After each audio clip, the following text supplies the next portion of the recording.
Hi friends, welcome to my channel. இன்றைக்கி நான் mushroom gravy எப்படி செய்யலான்னு பார்க்கலாம் வாங்க. அதுக்கு நான் ஒரு பெரிய வெங்காயம் கட் பண்ணி எடுத்து வச்சுருக்கேன். ஒரு பாத்திரத்தில் எண்ணெய் ஊற்றி வெங்காயம் போட்டு தாளித்து அதில் வதக்கின பின்னாடி இஞ்சி பூண்டு பேஸ்ட்டு போட்டு வதக்கியிருக்கேன்.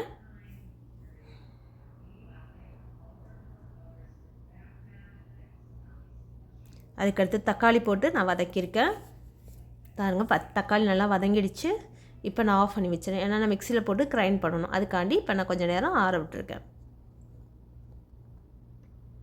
நான் மிக்சியில் போட்டு பேஸ்ட் பண்ணி எடுத்துட்டேன். அதுக்கடுத்து அதே பாத்திரத்தில் கொஞ்சோண்டு கடுகு, கொஞ்சோண்டு கிராம்பு, ஒரு பட்டை, ஒரு பிரியாணி இலை எல்லாம் போட்டு தாளிச்சிருக்கு.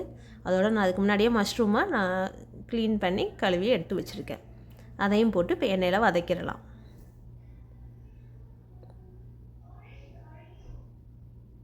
வதக்கின பின்னாடி நான் அரைச்சி வச்சுருக்க பேஸ்ட்டை அதில் போட்டு எண்ணெயில் போட்டு மறுபடியும் வதக்க வேண்டியது தான். இதுக்கு பட்டர் ஆட் பண்ணோம்னா ரொம்ப டேஸ்ட்டாக இருக்கும். நான் பட்டரை 3 விதமாக ஆட் பண்ணணும். ஃபஸ்ட்டு ஆனியன் வதக்கும் போதே பட்டர் போட்டு நம்ம வதக்கணும். நான் ஃபஸ்ட்டே ஆட் பண்ணியிருக்கேன், ஆனால் நான் வீடியோ எடுக்க மறந்துட்டேன். இப்போ கிரேவி நல்லா ஓரளவுக்கு எண்ணெய் பிரிய வர ஆரம்பிச்சிருச்சு. அதுக்கடுத்து இதில் நம்ம மசாலாவை ஆட் பண்ண வேண்டியது தான்.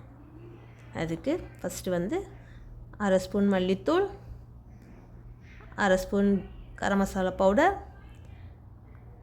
அரை ஸ்பூன் ரெட் சில்லி பவுடர், அவ்வளோதான். இப்போ மறுபடியும் நான் என்ன பண்ணுறேன்னா கொஞ்சோண்டு மறுபடியும் செகண்ட் டைம் பட்டர் ஆட் பண்ணுறேன்.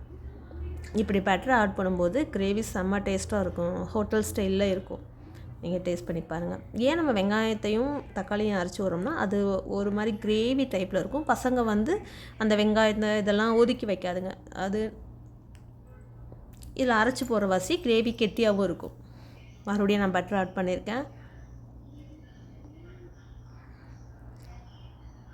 அதுக்கடுத்து நல்லா கிரேவி நல்லா சுண்டிடுச்சு பாருங்கள். நல்லா திக்கு கிரேவிக்கு வந்துடுச்சு. நம்ம வேணும்னா கேஷ்யூநட் வேணாலும் அரைச்சி ஊற்றலாம். அது இன்னமும் கிரேவி டேஸ்ட்டு கொடுத்து இன்னமும் கெட்டி கொடுக்கும். அவ்வளோதான். நம்ம சப்பாத்திக்கு கிரேவி தொட்டு சாப்பிட வேண்டியது தான்.